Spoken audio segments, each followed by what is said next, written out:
Story 11, her debts are paid, the Duke announced, and no one dared ask the price he named.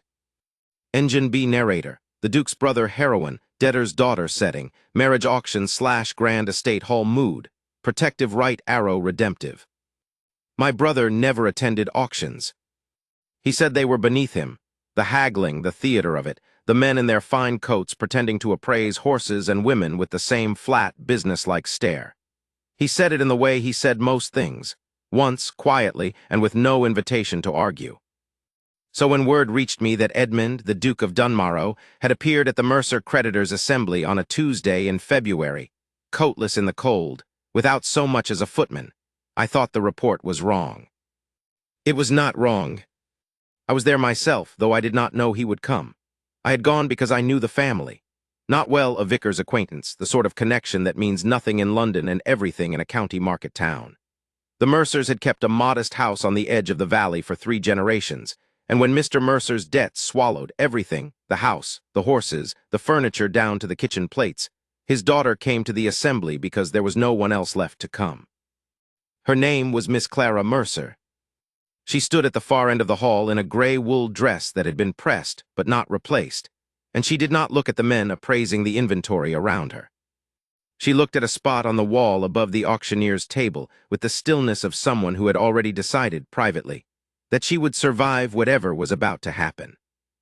I noticed her before Edmund arrived. Most of the room noticed her. She was not what the gossips would call a great beauty. Her face was too serious, her hands too work-roughened for a gentleman's daughter, but she had a quality that is harder to name and far more difficult to dismiss. She was entirely herself, even here, even now.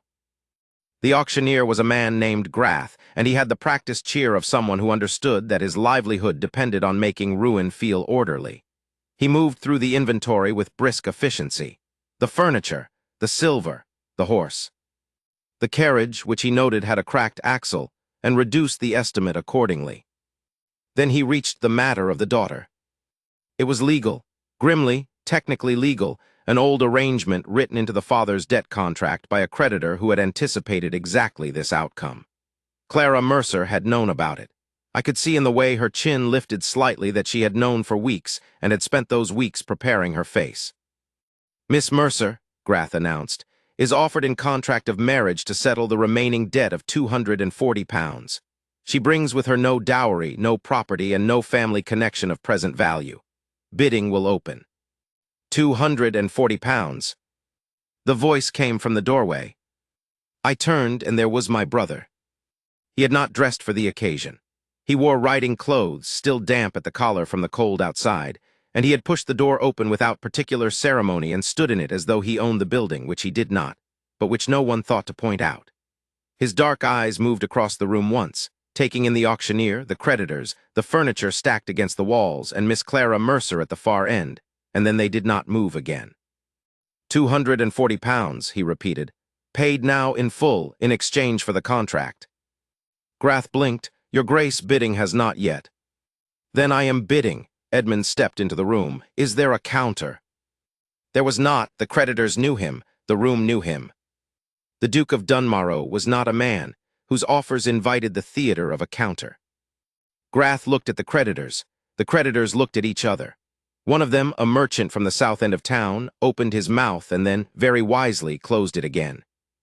Going once, Grath said. His voice had lost its practiced cheerfulness. Going twice. Clara had turned to look at my brother. It was the first time her stillness had broken, not into fear, not into relief, but into something more careful than either. She was studying him the way one studies a weather pattern that has not yet declared its intentions. Edmund looked back at her. Sold, said Grath, in the tone of a man who wished he were somewhere else. They married 3 weeks later in the small stone church at the edge of the valley. My brother had engaged a solicitor, paid the debt that same afternoon, and arranged the ceremony with the same brisk efficiency with which he arranged everything. He did not consult me. He rarely did. I went to the church because I could not stay away. Clara wore white, not the fashionable white of a London season. She did not own such a thing, but a plain cream wool that her late mother had worn and that she had altered herself, sitting up 3 nights by candlelight to make it fit. I know this because the housekeeper at the Dower cottage told me later. Clara had not told anyone herself. She walked in alone. Edmund stood at the altar, and when she appeared in the doorway, something happened to his face that I had not seen in 30 years of knowing him. It was not softening, exactly. He was not a man built for softening.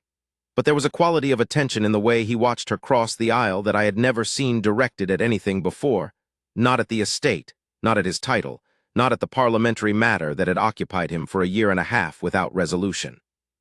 He watched her the way a man watches something he has decided matters. She arrived at his side. She looked up at him. "I do not know you," she said, quietly enough that only he and I and the vicar heard it. "No," Edmund agreed. "I want to." He was quiet for a moment. Then he said, "I am not easy to know."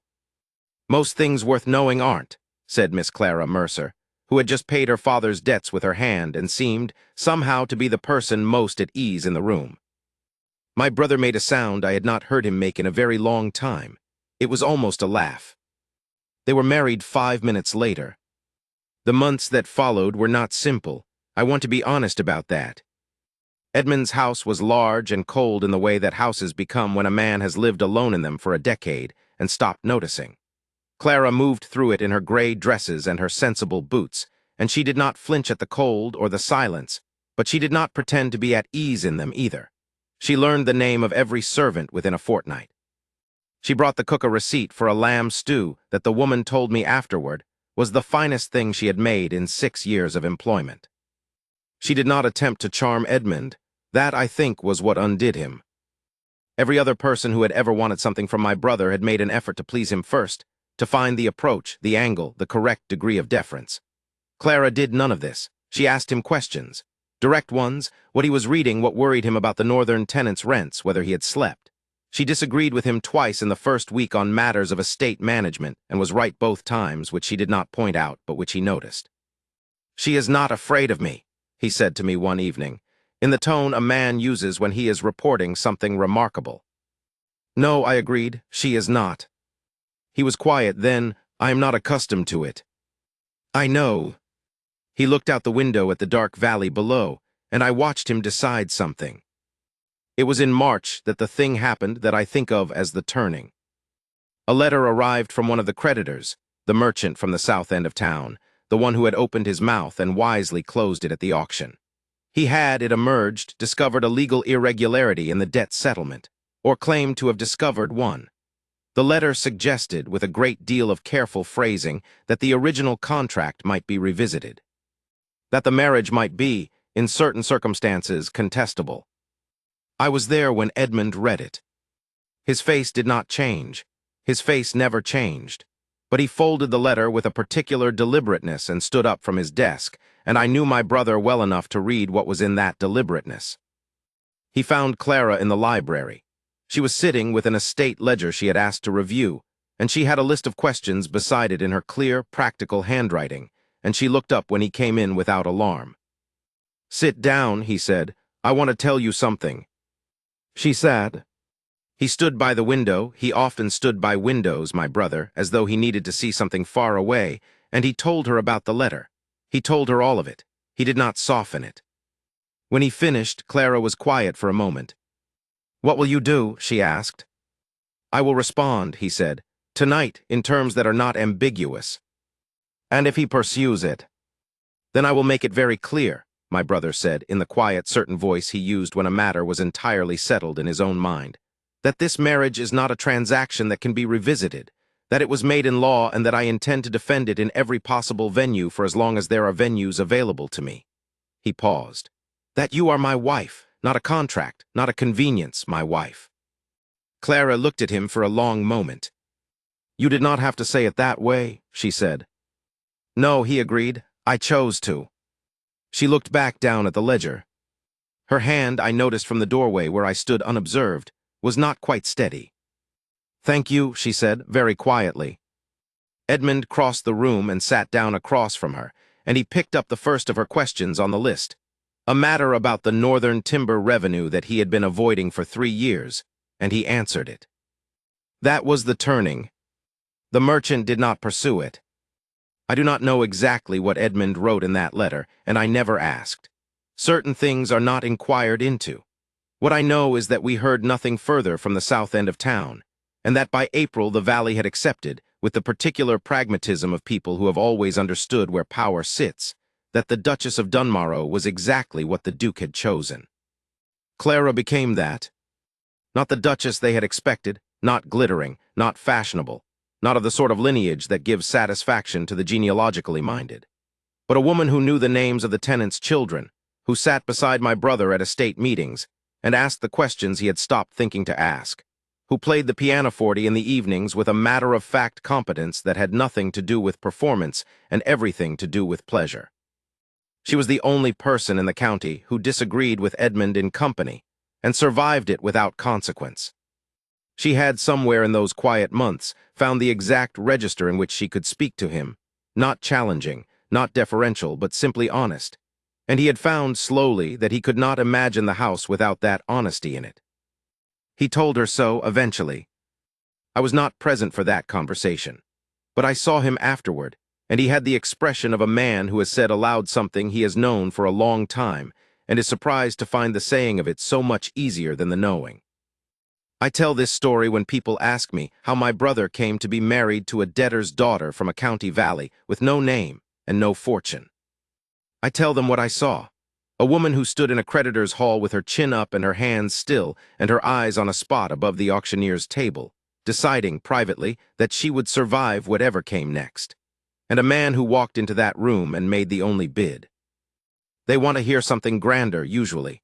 A great romantic declaration, a scene at a ball. I understand the appeal. But I think the real story is the library in March, and the list of questions in her clear handwriting, and my brother sitting across from her and answering every one of them. The story is that he chose, and that what he chose was her, and that he spent the rest of his life being entirely certain that he had chosen correctly. I have never known him to be wrong about a thing he was entirely certain of. That, I think, is the story,